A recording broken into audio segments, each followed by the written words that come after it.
Good evening, and thank you so much for joining us for Meet the Makers this evening. We are talking about the docuseries Pulling the Thread, Unraveling Conspiracy Theories. My name is Tina Martin. I'm the host of the Local USA series on WGBH World Channel, and I'm also an associate professor of journalism at Boston University's College of Communication. We are so fortunate this evening. We're going to have a great conversation. We'll be with you for about an hour, and we do have the filmmakers for this docuseries. We have Kristin Kristin Pichaske, who is here. We're going to pull Kristin up, hopefully, and Danny Alpert. And I'm going to tell you a little bit about the two of them, as well as the series, just so you have a little bit of information. And we're hoping that you will engage with us and ask questions, and we are going to try to get to as many of your questions as possible. There's Danny. Hi, Danny. Hi, Kristin. How are you? Hi, Tina. How are you? Welcome. Thank you. Thank you. Let me read a little bit about these two phenomenal talents, and then we can talk a little bit about the film, and I will just tell you briefly about the actual series. Let me just tell you a little bit about it. Pulling the Thread is a digital documentary series and engagement campaign that unravels some of America's most popular conspiracy theories and reveals the emotional, cognitive, and social forces that lead rational people to believe irrational things. And so Kristin Pichaske has directed and produced dozens of award-winning documentaries, features, series, and digital shorts, including most recently Legal Lens, an Emmy-nominated series for the Boston Globe, Veterans Coming Home, a cross-platform storytelling initiative created in collaboration with public television stations across the country, and of course, Pulling the Thread. We are going to look at 2 episodes this evening. Danny Alpert is an award-winning producer, director, and leader in using media for change. He recently directed No Small Matter, which has hosted over 1,200 community screenings across the U.S. after its release in late 2018. Past films include Radical Grace, winner of Audience Awards at Hot Docs and AFI Film Festivals, The Calling, that's a PBS independent lens, At Home, and A Doula Story, which also aired on PBS. So welcome to both of you. Thank you. Thank you. Pleasure for us to be here. Absolutely. So, Kristin, let's talk about the inspiration behind this series. Talk to us about how this came about. Well, it's actually Danny who came to me initially and said, I've always wanted to make a film about conspiracy theorists. And you'll correct me if I'm wrong, I'm sure, Danny, but there's a curiosity there about what makes people become not only believers, but really going down the rabbit hole, so to speak, when it comes to conspiracy theories. And we were having this discussion in the wake of the 2016 election, when everyone was suddenly noticing the problem with fake news and misinformation online and conspiracy theories. And so it really started there and then kind of grew over time to be not just a character and story-based film, like much of the work that we do, but more of a deep dive into the cognitive science. What is it about our brains that makes conspiracy theories so alluring to us and makes us less rational than maybe we like to think? Yeah, and I think that if I can follow up, it's the reason it came to me was that I was encountering conspiracy thinking, which is really what the series is about, getting at what Kristin was saying about how our brains work and how we think in a way that leads us down the path to conspiracy theories. But I was encountering conspiracy thinking in my own family, in my own friend group, and I'll be full disclosure, these are people who lean to the left, and it's normally seen as something that's more leans to the right. And so I was really sort of curious about that it's something that we're all really susceptible to, this kind of thinking, and that was sort of the impetus to go down this path to see what it is about human beings that makes us this way. And so how did you kind of determine in your creation stage who you were going to talk to?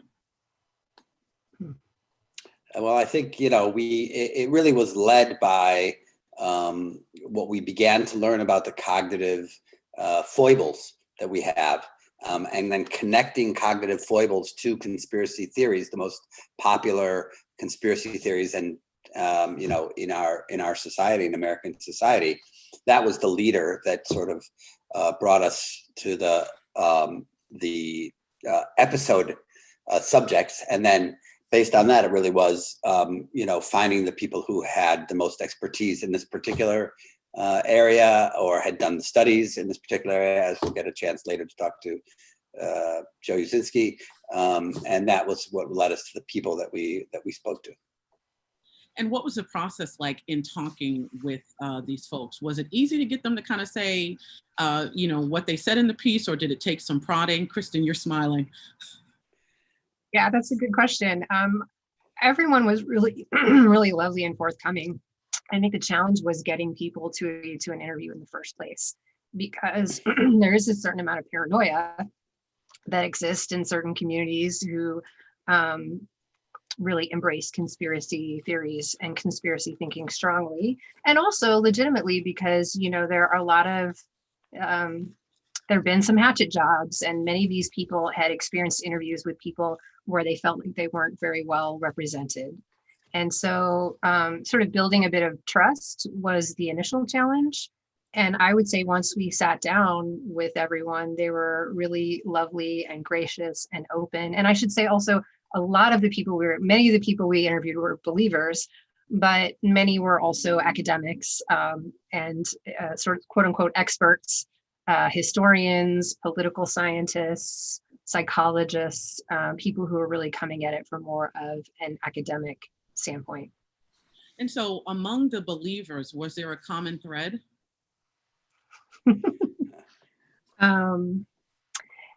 I would say there were several. One of the episodes we're not focusing on tonight really talks about intuition versus reason as a way that people think and form their worldviews.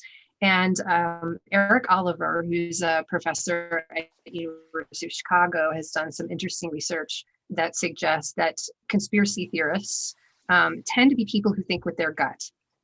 So they are much more inclined to all sorts of what he calls magical thinking, whether it's superstitions, conspiracy thinking, things that just resonate with them emotionally and are a little less rooted in facts and figures, which is not to say that they're entirely more susceptible to misinformation than everyone else, just that things that really resonate with their gut are the things that they tend to believe and go with.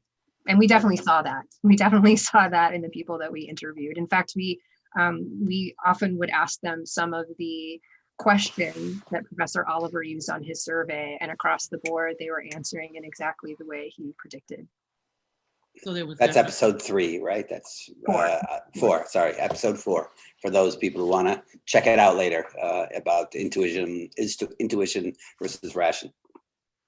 And how much of a part did you said you talked to psychologists and experts, how much of a part did they play in either debunking or kind of explaining, why people feel the way that they feel? They were really the drivers of those conversations. They could really sort of get behind and go deeply into, the reasons that people think the way that they do, and sort of the history, both cognitively, psychologically, and in terms of sociology and other disciplines, to really sort of connect the dots. I mean, one of the things about conspiracy theories is that they're often about connecting the dots of things that can't be connected or can't definitively be connected. And our experts really were able to connect the dots between the conspiracy theories and the sort of science behind them.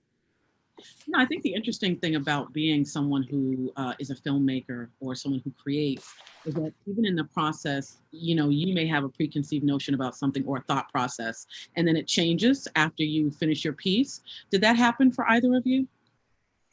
Definitely, in many ways. I think understanding the profile of someone who has strong conspiracy thinking instincts, my vision of that really changed. It's not people in their basements who have no social life, et cetera, et cetera. It's really a different mix of factors. Doesn't really depend much on political party, doesn't depend much on education level. So there are a lot of myths out there, I think, about who believes in conspiracy theories and who doesn't. And I think for sure the most illuminating thing was just understanding how irrational I am and my friends, my family.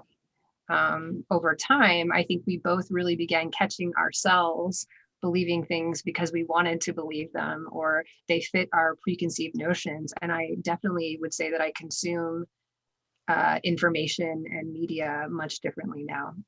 I think that the difference, perhaps a little bit of the difference between Kristin and I, and this is definitely we both are catching ourselves. I think I probably come from a place that I am in some ways more of an intuitionist in some ways, and than Kristin is, and so I think I could sort of see that even in myself and sort of catch myself, but I think even more so, it's like, what do you do with that? And I think it's not enough just to be able to identify it. The point of being able to identify it and see it in yourself or in your peers or in your family is to be able to do something about it.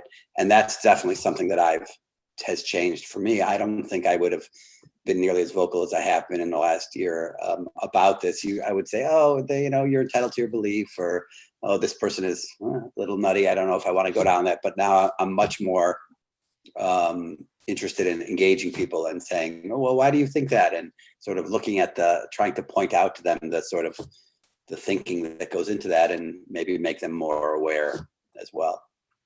Now, we have more than 300 people here who have joined us and who have many questions for you. I'm going to do my very best to move us along in terms of questions. We have about 3 minutes, so we're going to have one question. This is from Carmen. Carmen asked, and you hit on this a little bit, how did this series impact you as a storyteller? Was it difficult to separate your point of views from this kind of content? That's a good question. It was very difficult. And I think a big challenge for me, at least, was that it's ultimately a very information-driven series. I think a lot of the work that Danny and I have done in the past is very character and story-driven, sort of verite style narratives. And here it was really about synthesizing a lot of information, coming up with sort of a central thesis, if you will, for each episode. And really constructing that in a much more heavy-handed way than we've ever done in the past.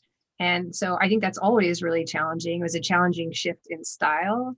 It was extremely challenging to try and be objective. I think we wrote about 40 versions of every script by the time we were done. And it was just a really labor-intensive process that I think for me, part of the goal was to really, I've become sort of obsessed with, how can you marry sort of artistic filmmaking tools and strategies and approaches with the digital world where, sometimes a 3-minute explainer video is what will really have the most social impact. And so the biggest challenge of all was really trying to marry those things together. And I feel like it was a learning process and one that I would iterate on in the future, but that was the biggest challenge for me. All right, we have got to get to episode 1. We're going to look at episode 1, and then after that, we will be joined by Dr. Joe Uscinski, who is a political scientist at the University of Miami. So let's look at episode 1.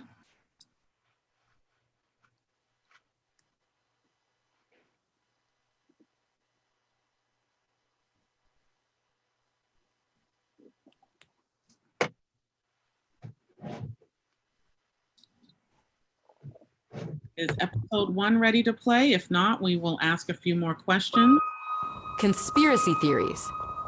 They're everywhere you look. And whether they're true or not, they can have real consequences. Engaging with conspiracy theories promotes alienation and disengagement from society. When we don't trust the institutions and we don't trust our information sources, what does that mean for democracy? Who's to blame for the flood of conspiracy theories in America? The real dark mastermind behind conspiracy thinking is us. All of us are susceptible. Everybody does it, left and right. It's a product of our brains. It's the ultimate inside job. I'm Cara Santamaria, and I'm here to take you on a journey inside your own brain, to look at why conspiracy theories are so alluring and how to resist the explosion of misinformation in your newsfeed. America, it's time to think about how we think.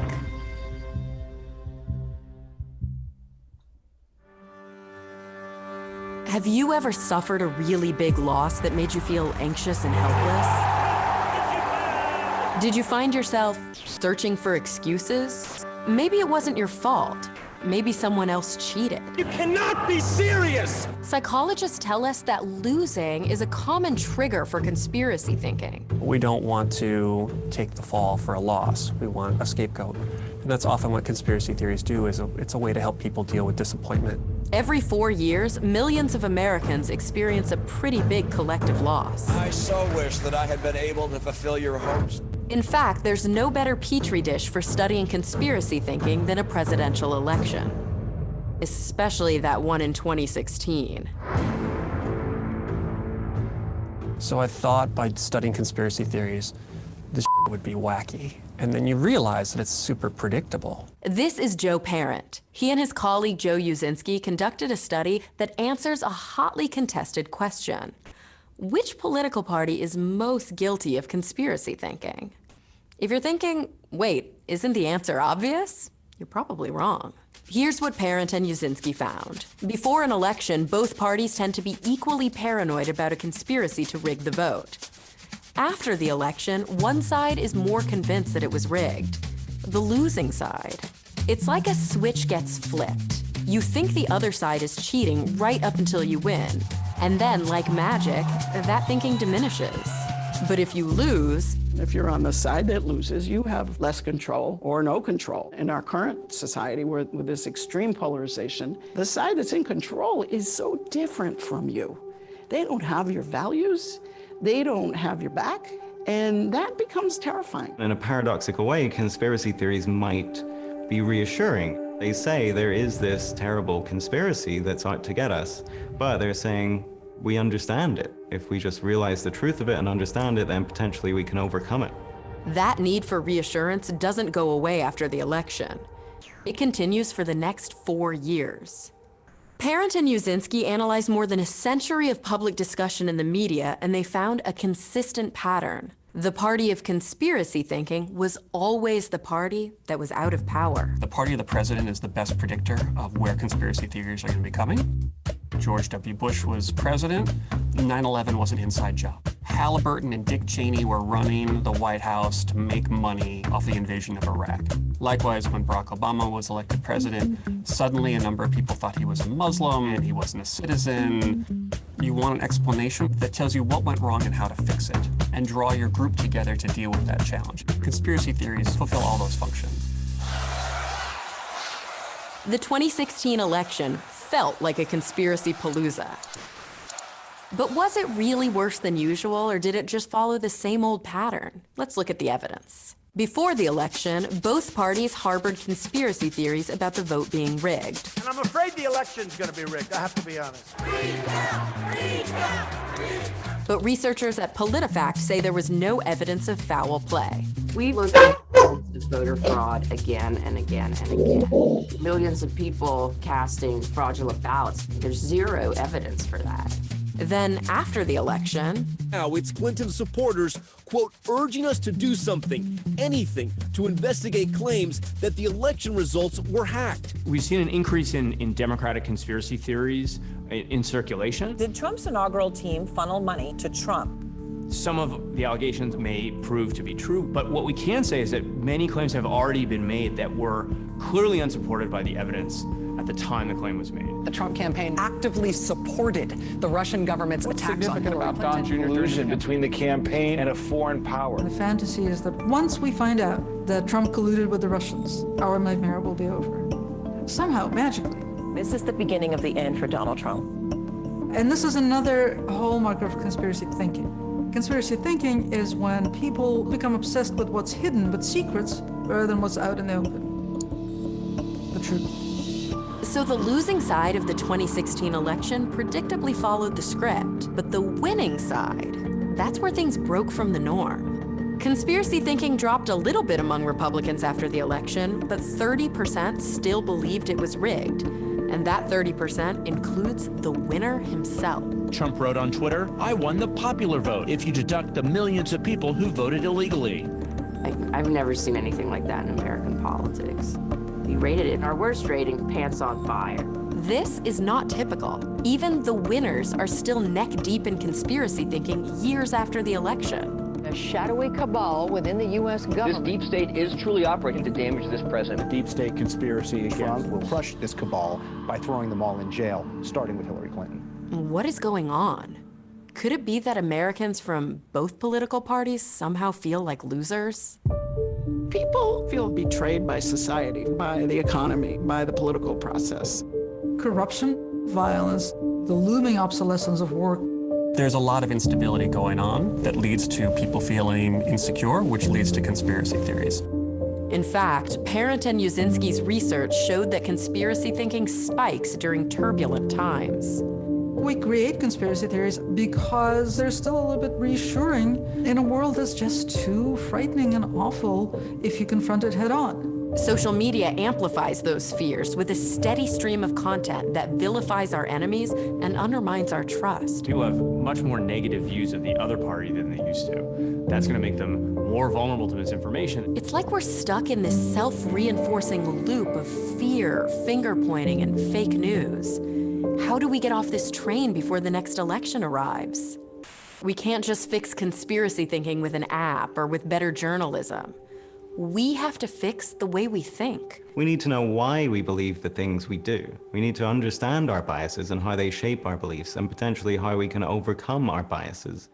That's what this series is all about.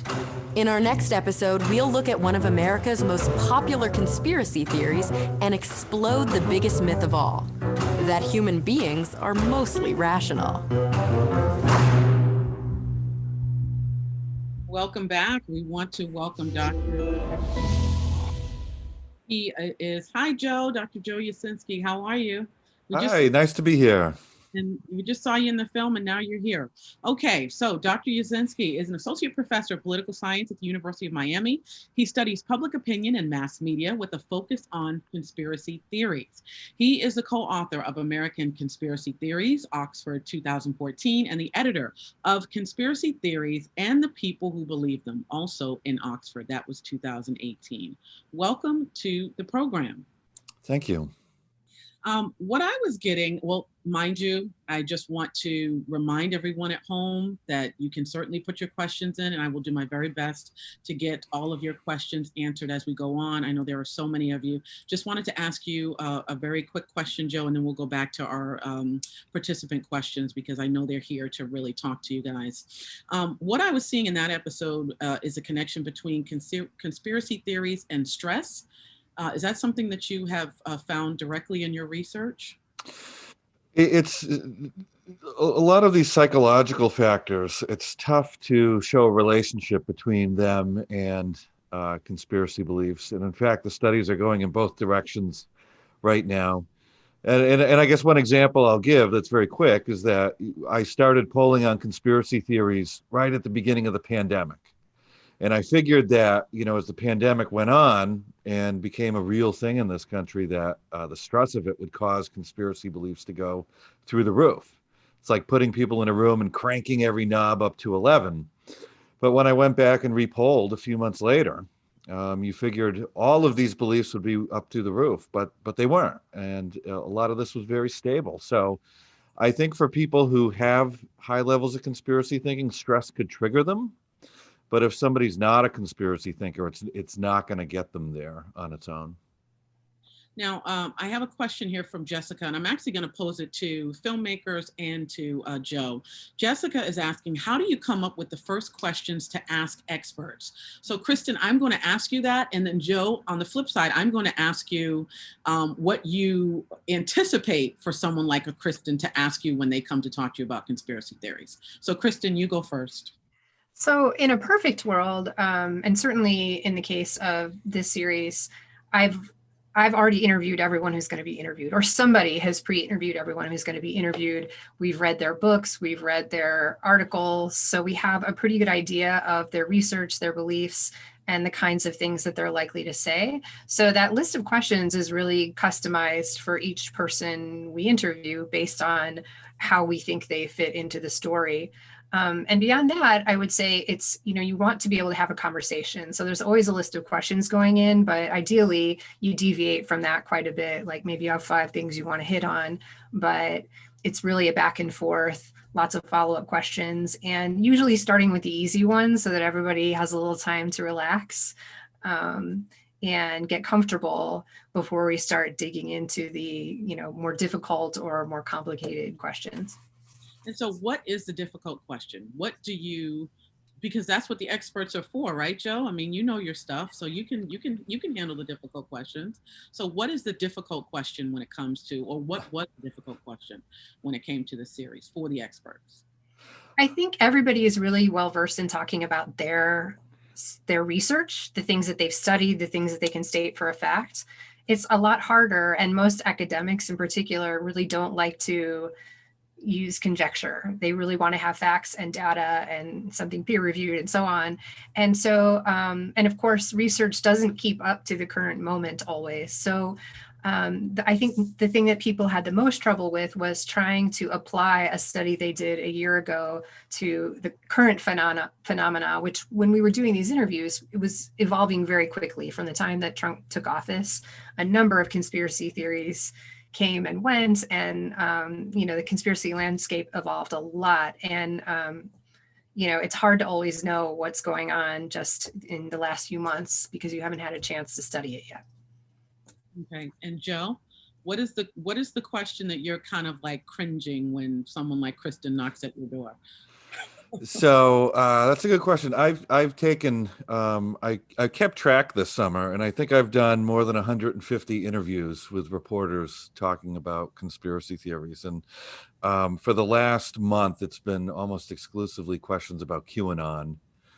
And the questions that I don't like are ones that sort of build the answer into the question, where a reporter might say, "Why is this growing so big so fast?" And I say, "Well, is it really growing big and fast?" And I sort of like the interviews where, we let the data do the talking rather than starting with, what the rest of the journalists think. And Danny, did you want to add to that before I get to another question? Yeah, I think that gets exactly. I mean, I was anticipating that the why is the tough question, not the what or the how. The why is the hard question, and I think that's exactly why in the case of the episode that we just watched, the why, that question about how people feel, was not directed at researchers, but it was directed at Prudy, who is an analyst and a psychologist. She's a person who deals every day with the feelings. So, and why we feel this way. So I think the why questions are best. I think, it's hard to ask the data people the why questions. So that's the question to be afraid of, so to speak. Be very afraid. All right, so we have folks who are not only joining us here on this webinar, they're joining us from YouTube. And this is a question from Tony. Tony wants to know, did you find yourself believing any conspiracy theories, or at least questioning long-held beliefs while producing this series? Thank you, Tony. A little bit. I mean, as we mentioned earlier, I caught myself believing the latest political conspiracy theory that I wouldn't have even thought was a conspiracy theory. It's just something people are talking about on social media. But I had a really interesting experience. I spent the weekend at a JFK assassination conference filled with true believers. And I knew, because I'd been in touch with the organizer, that the volunteers were all getting together to set things up the night before. So I checked in that day and went and said hello and met everyone. And they were really lovely people. I mean, I think to begin with, the JFK assassination conspiracy theory is the one that the highest percentage of people believe. It strikes me as being the most plausible of any of the ones that we really looked closely at. And it was just a really warm, lovely atmosphere. A lot of these people knew each other, and they'd been coming to this conference every year, sharing research and so on and so forth, very earnestly seeking the truth. It's a really interesting experience to spend a weekend when you're surrounded by people who all 100% to their core believe this. It's really hard to not start to feel like, okay, well, if I'm not so sure about this, but I'm the only one, maybe this is something that I should rethink. Mm-hmm. And what about you, Danny? Not really. No. Okay. Short answer. And so, Joe, watching this film, what was your response as someone who studies this? You're actually part of it. Your research contributed to it, or your data. In watching the whole series, what were some of your thoughts? Well, it's really important that documentaries like this be made that take a sober look at the topic. And the reason is because they're, and not to go too meta, but there's a lot of misinformation about misinformation. There's a lot of seeming conspiracy theories about why people believe conspiracy theories. So trying to cut through some of that and get to the, both to the research side of it and to the very human aspects of it is something that we very much need right now. And I would imagine we have about 4 minutes. I would imagine it's hard to do this, but Herb wants to know, how does one challenge the beliefs of a conspiracy believer? Kristin? Anybody want to take that? Joe, do you want to take it? Not easily. If someone has their heels dug in on a particular belief, it's going to be very difficult to change their mind, and you're not going to be able to do it with a link. But if it's somebody who just happened to see an idea and says, hey, this might be real, those are the people you can more easily persuade away from a conspiracy theory. But Kristin, did you want to persuade, or Dana, you can take this one. Did you, the goal here was not to necessarily persuade anybody to do anything, right? It was broader persuasion about how you consume information and being skeptical in the right ways. And I think what we found in talking to experts of all stripes is that empathy is really important. And I think that's such a good lesson for all forms of misinformation that we might be trying to debunk. So our whole approach was not to pathologize conspiracy thinking, because it really is human nature, but to try and send a message that was reasonably empathetic. This is, you know, we're all susceptible to believing things that aren't true. Here are the reasons why, that have to do with biology, evolution, etc., the way our brains are wired. We all do it. So, you know, instead of criticizing, let's try to understand ourselves a little bit. We always use the language of we. I do it, you do it, we do it. Let's try to understand our brains in a way that, you know, in a broader sense, we can perhaps try to be a little bit more rational than we are today. Danny, did you want to add something there? Just, I think that what Joe is saying is right, that there's a, you're not gonna, it's somebody who's really, you know, a true believer, you're not gonna be able to convince them that otherwise. And part of it is that there's and this is also a psychological or a cognitive foible that we have, where becomes a vicious circle of self-reinforcement around the beliefs that we already have, and that we look for things to bolster those beliefs, you know, already. So as Kristin is saying, widening it out, not to be necessarily about the conspiracy itself or the idea or the belief itself, but something broader, and to engage people empathetically and listen to them, and which can be difficult, and sort of try to find the way to engage them in a broader conversation about this issue, as opposed to the facts, so to speak, about the specific belief that they have. Right. And with that, let's take a look at episode 2.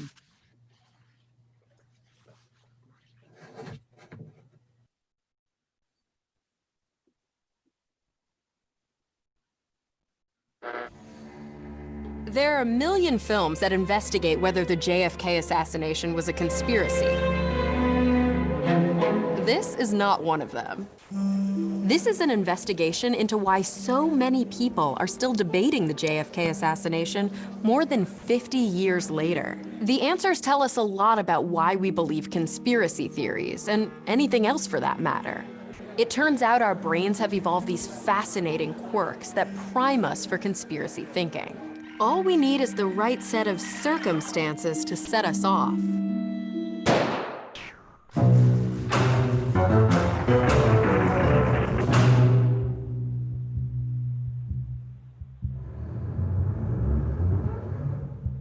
President Kennedy died at 1 p.m. Central Standard Time, some 38 minutes ago. In episode 1, we learned that conspiracy theories can be tools for dealing with loss and anxiety. And few events created a bigger sense of loss for America than Kennedy's assassination.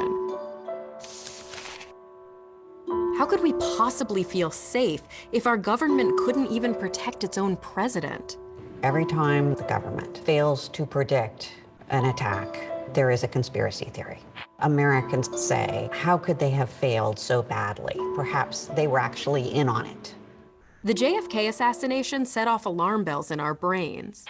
Something just didn't feel right. That is intuitively unsatisfying, to say that a lone gunman could get out of bed one day and change the course of history. And so we go looking for bigger explanations and a vast, faceless, all-powerful conspiracy that fits with our intuition that such a big event must have had a big cause. Cognitive scientists have a name for this intuition. They call it proportionality bias, the tendency to believe that a cause must be equal in magnitude to the effect.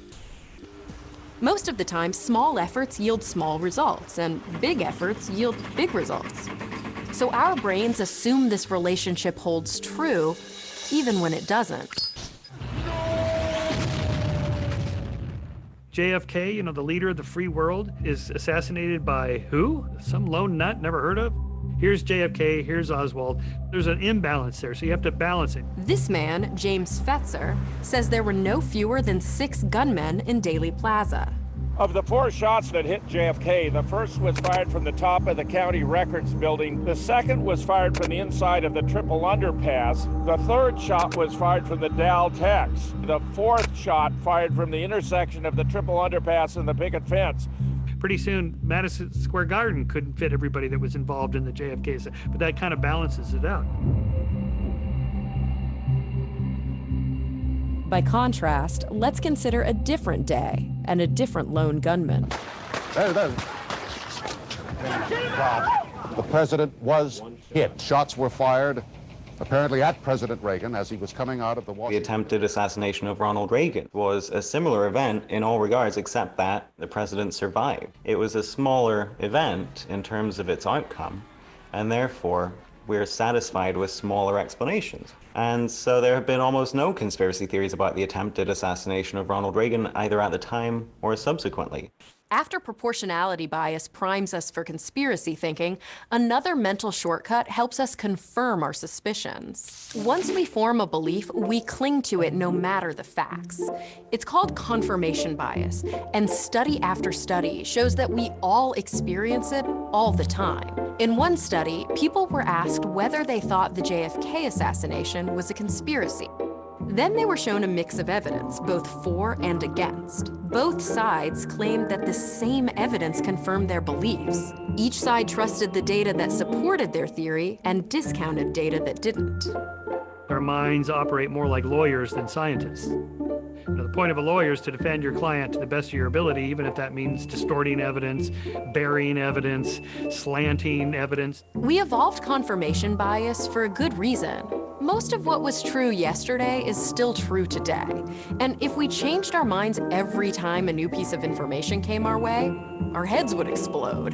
But in today's world of alternative facts, it's a little too easy to find evidence that confirms any hunch. The JFK assassination has produced thousands of public documents that can be scanned for confirming evidence, like this photo of the presidential motorcade at the time of the assassination. Here in the background is the doorway to the Dallas Book Depository. Who is this blurry figure? Some say it looks an awful lot like Lee Harvey Oswald, which would be significant because at this moment, he should be 6 flights up shooting the president. Lee Oswald was framed. We've even been able to prove that he was actually standing in the doorway of the book depository. But to a lot of cognitive scientists, this connection shows another quirk in our brains called patternicity. So patternicity is the tendency to find meaningful patterns in both meaningful and meaningless noise. The reason for this is that our brains are pattern-seeking devices. And it took them millions of years of evolution to get that way. Imagine you're a hominid 3 million years ago, and you hear a rustle in the grass. What is that? Is it just the wind, or is it a dangerous predator? If you assume that pattern, that noise, is a dangerous predator and turns out it's just the wind, that's a low-cost error to make. You just become more vigilant and cautious. But if you assume that the rustle in the grass is just the wind and it turns out it's a dangerous predator, congratulations, your lunch. So it's a good thing to assume patterns are real. We oversee patterns because it helped us survive when quick decisions meant life or death. But it also leads us to connect dots that aren't really connected. I mean, is this photo a clue to cracking the JFK conspiracy? Or is it Billy Lovelady, a guy who was laying flooring at the book depository that day in 1963? He and several witnesses testified to the Warren Commission that it was him in the photo. All of us, left, right, street smart, and book smart, have the same cognitive quirks baked into our brains, just waiting for the right set of circumstances to send us down the conspiracy rabbit hole. But there's one more element any good conspiracy theory requires that doesn't live in our brains. The new president, Lyndon Johnson, appointed a commission to investigate who killed Kennedy. When the assassination happened, LBJ suspected people would blame the Russians, and it would lead to a nuclear war.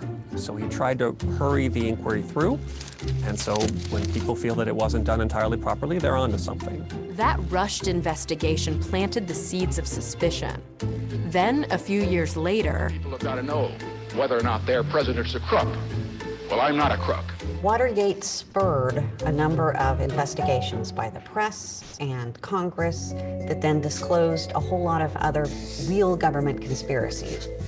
by the late 70s, the percentage of Americans who believe JFK conspiracy theories spiked at over 80%. In 2017, when the government finally unsealed more classified JFK documents, it only made some people more suspicious. Some of this material is still redacted, and you're not really seeing a meaningful effort on their part to tell the truth.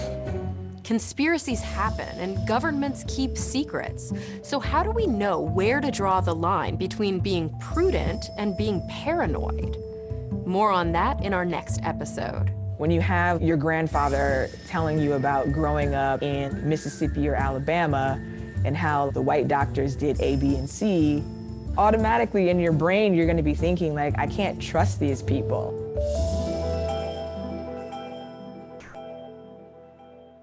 Right, welcome back. Welcome back. We're going to try to get to these questions because we have some very engaged folks who want to ask questions of our two filmmakers and our expert here. Susan wants to know, and this is actually an interesting question, how important did you find the media environment of the period in explaining the conspiracy theories and the spread of those theories at any given time? I think that's a good question for Joe. I know you can answer this one. There seems to be conspiracy theories all the time. So people will communicate with whatever means are available to them. I often hear that, this is the age now of conspiracy theories, but we tend to say that every year. And we've said that every year going back decades. So it seems like it's always the time, but it's not a product of social media. It's not a product of newspapers or books or cable TV. It's part of the human condition, and it's whatever form communication will take in the future, there will be conspiracy theories there too. And a question from Diane. Do either one of you, Kristin or Danny, want to chime in on that before we go to the next question? I think that sums it up. Okay. All right. All right. So Diane wants to know, what did you learn about what conspiracy theory believers say about the impact their views have had on relationships and friendships? That's very interesting. I'll stop right there. It's a two-part question, but let's start with that part because that's very interesting. I interviewed the two really hardcore conspiracy theorists we interviewed. It's hard to even summarize the impact it's had on their relationships. Their immediate families, and in one case, one of their wives was not happy about all the time being spent investigating conspiracy theories. And at a certain point, lawsuits were being brought and things were starting to get really challenging for them and their families. So it wasn't great in that context, but at the same time, they definitely had a community of fellow researchers and a sense of purpose. Many of them have, like GoFundMe campaigns where other believers will help fund their research. They get a podium and have a voice, and sometimes very large audiences online. So I think on the whole, people are, most of the conspiracy believers we talk to gained a sense of community because of their beliefs. I did speak to one person who didn't end up being in the series, but he was one of those very noteworthy conspiracy theorists with a big microphone and a lot of people on YouTube following him. And he actually did change his mind. He was very much a 9/11 truther and went on a reality TV show in the UK aimed at proving that it actually wasn't a conspiracy, and it worked. He changed his mind. And he was in a heap load of trouble because all of the people who followed him believed suddenly that he, had been co-opted by the dark forces and was a traitor. And I think that was an extremely difficult position to be in. And, I actually have a question. We're going to try to get as many of the questions from our participants as possible, but this is for any of you. How much did you find someone's social, economic background, ethnicity, how much did that, kind of weave into the ideas that they held? So one thing I find in surveys is that conspiracy theorizing is an equal opportunity sport. So regardless of race, gender, one of my colleagues here likes to say they walk among us. So it really could be anyone. And that prototypical person you have in your mind, that middle-aged white guy living in the basement with a ham radio, that's just not it. It's anyone. For demographics, the big predictors, I would say, are education and income. But again, they're not perfect predictors. They're just talking about averages across the population. And it's not really clear if education makes people less conspiratorial in their thinking, or if having more money makes you less conspiratorial. It could be the exact opposite. I mean, imagine if you were hiring a important position at your company and somebody walks in and says, I think there's some shadowy force out to get all of us. You may not hire that person into that job. So it could be working both ways, and that's something that we're still trying to figure out. And so how many folks had, when it came to conspiracy theories, Dr. Uscinski, you have tons of data research. Did you find, Kristin, Danny, that those folks had that same, in their, to their estimation, data research to back up their theories? I would say definitely people agreed that it's an equal opportunity thing. We did talk to some folks who discussed the idea of being marginalized. They were sort of connecting that sense of being disempowered to conspiracy thinking. And there does seem to be some research to support that. As well as things like our third episode has to do with conspiracy theories about HIV, which we know are more widely believed among people of color, and particularly African Americans, for good reason, because there have been a number of medical conspiracy theories and really poor treatment of African Americans by the medical establishment. So in that case, we felt that it was a pretty rational in many respects, set of beliefs that is rooted in a sense that that system can't be trusted because it has a history of not being trustworthy. And I think there were some folks that we talked to who broadened that out to, the more power you have, the less likely you are to believe in conspiracy theories.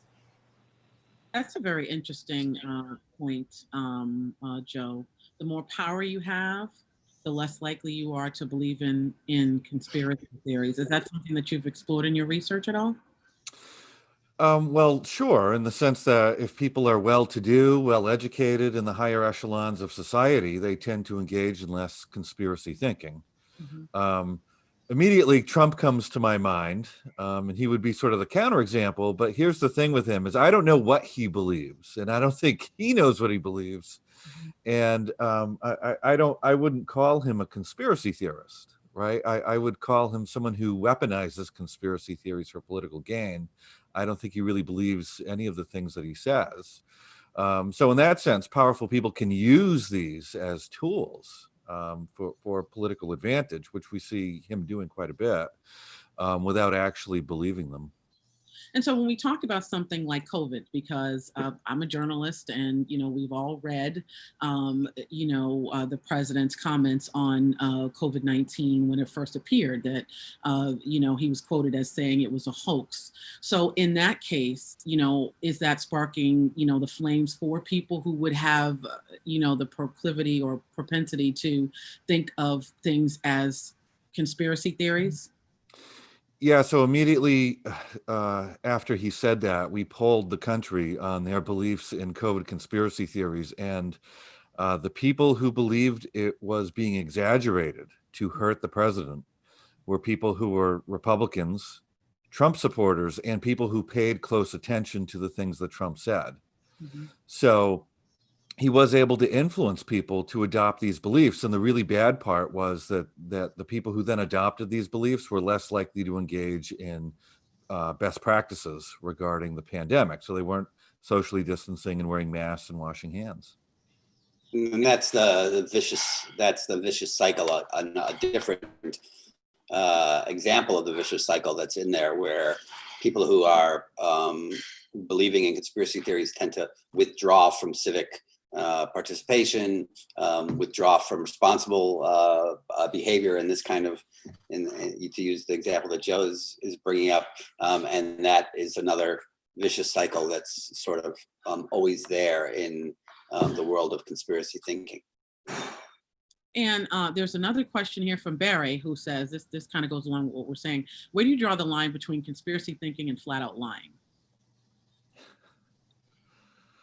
I think it comes down to this question of, do you believe it or not, right? If you actually believe, and there are many people out there who earnestly believe this stuff, then it's not lying. But there is clearly a cottage industry of people who have figured out that they can get a lot of clicks or a lot of votes. There are all sorts of things to be gained financially in terms of power, in terms of voice, by embracing conspiracy theory. So it's really hard to tell the people who are lying from the people who are true believers. And that's really the most dangerous part in some ways in our current moment, at least to my mind, is that, as Joe said, there are people, plenty, and Kristin as well. It's like plenty of people who have figured out how to gain, personally gain, politically gain, financially gain from this very human behavior and reaction to things. And if they can game it, and they know how to game it, they're going to get a lot out of it. And so that's really, and to bring in the social media piece, then you bring in the social media piece, which weaponizes it and makes it, so easy to distribute and get it in front of people and engage people in that way. It just sort of feeds on itself. And that's, for right now, it feels like part of the most dangerous part from my perspective. And we have a question from Paul. When I hear of a conspiracy, I would like to get the facts to prove or disprove the conspiracy, but how do I get the facts that are in fact true? You should watch episode 5. That one deals a lot with misinformation. It's really challenging. And I think this is a difficult thing to say out loud. I think even friends of mine don't always appreciate this statement when I make it. But, we used to have gatekeepers and very few news sources and a shared sense of reality. And that system wasn't perfect. Obviously journalists are human beings and they make mistakes. But it's great that the media has been democratized in such a way that anyone can have a voice, but it's also terrible because there are no gatekeepers.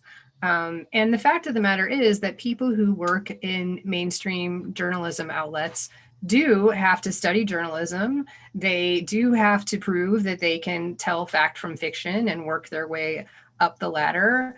They do have editors and fact checkers in their organization. Like, there's accountability built into the mainstream media. I think people have really lost faith in that, but it's still better than 99.9% of the stuff on YouTube, right? So I think actually we need to restore some faith in the mainstream media, which may not be perfect, but if you just kind of think about it statistically, your chances of getting true information from either a reputable fact-checking site like PolitiFact, factcheck.org, Snopes, or a reputable news outlet that's been around for 30 years, that, it's very difficult to get a job as a journalist for the, writing for the New York Times or the Wall Street Journal, right? So I find myself actually consuming a lot more of that content and a lot less blogs and YouTube channels and, everyday people who may sound brilliant to me, but I don't have any true way of knowing if what they write on Medium or say on YouTube is actually true. And I think this really reflects a much broader issue as well, which is just the sort of the fall of expertise, and that, everybody today could be an expert because they can Google something or do their own research. Where, I don't want to even ask Joe how many years of schooling and study and research and papers and, peer checked journals, all that work that you do, Joe, to become an expert in your field. And then somebody comes along and says, nope, this is what it is because I think it is, or because I read something about it. So more broadly, we're expertise is losing its authority, and that has its own repercussions. I always tell my students, I'm a professor at Boston University, a blogger and a journalist are two different things. Thank you. Yeah. So, I would just chime in here and just say, check your facts. It's okay for you to, go to your, National Department of Health or what have you to check things out yourself if you don't feel like you're getting the right answers from NPR or PBS or, like you said, New York Times, Wall Street Journal, etc. So I think we have 2 minutes. Goodness gracious. So in these last 2 minutes, Kristin, do you want to give us a little bit of a preview of what we're going to see in the remaining episodes? Because I am going to direct folks to YouTube to take a look at them. So we touched on some of them, but episode 3 is called Prudent Paranoia. And that's the one about HIV conspiracies and the logic of believing a conspiracy theory when there's a history of conspiratorial behavior. That's episode 3. Episode 4 is about intuition versus reason. And that, for me, was one of the most interesting because it really, we spent some time trying to understand the value of both sides. So it is perhaps surprisingly to some people not it's all about facts and people need to stop being so emotional. I think the lesson at the end of the day there is you need intuition and you need reason, but the two sides, intuitionists and rationalists, need to learn to communicate with each other a little bit better. Episode 5 is about misinformation and the illusion of understanding, which is kind of similar to the Dunning-Kruger effect, is this idea that we all think we know more than we know. So we explore that in episode 5. And the last episode is about stories, the stories we tell ourselves. And this was in many ways the most challenging. I saw that somebody wrote in, how can we train the media to not glom onto conspiracy theories and promote them the way that they do? And I think the challenge for them is that they have to provide what readers want if they want to stay in business. And human beings are totally wired to gravitate towards stories that have heroes and villains and a nice 3-act structure and the good guys win. And so the media is often forced to try and fit things into that structure, and conspiracy theorists do the same thing. And in many conspiracy narratives, the conspiracy theorist is the hero, right? They're the hero of their own story, trying to shine a light on conspiracies and bring other people into the tent and help everyone rise up and overthrow the dark forces that are secretly controlling things. So that's what the last episode is about. It's an exploration of, from a character standpoint, some people who've really fully gone down the rabbit hole and done some very damaging things. But the cognitive foible is that connection between story and conspiracy thinking. Excellent. Thank you very much. That's Kristin Pichaske, Danny Alpert, Joe Uscinski. Thank you so much. This was Pulling the Thread. We appreciate all of you. And if you want to see the episodes that Kristin just previewed, please go to YouTube. All 6 episodes are now streaming. I'm Tina Martin. Have a great night, and thank you so much for joining us. Take care. Thank you. Okay.